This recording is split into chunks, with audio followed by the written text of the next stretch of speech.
รไพฟ้าไพผานบทประพันธ์และเสียงอ่านโดยหลานยานางลาว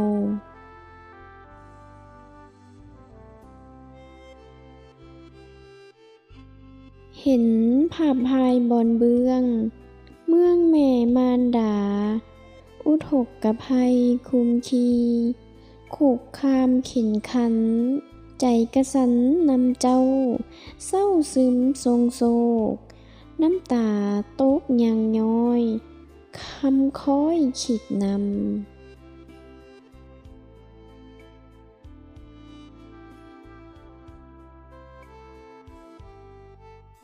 น้ำฝนเปื้อนฝัดฟันนี่นั่นนองเนือนผัดเฮือนซานซาวซนโขนลงลามล้มหมูหมางัวควายก้มสัตว์สาวาสิงถึกนำสิ่งอยู่ข้างห้องหอดหาย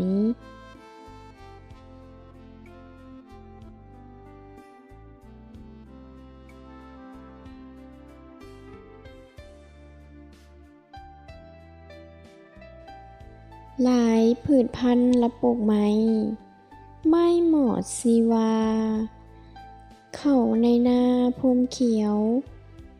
เหี่ยวตายตามด้วยชีวิตคนก่อมนม้วยล้มหายตายจากบางกอภาคลูกน้อยไปจ้อยบ่สั่งลา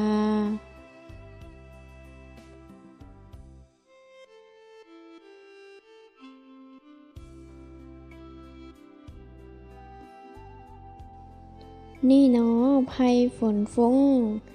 ลามลงหลายหาผ้าสุมซนเดือดฮ้อนเขื่อนค้อนขาดคิง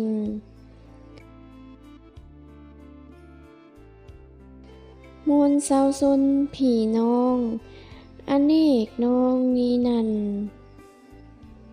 พันปัญหาหอบด้าน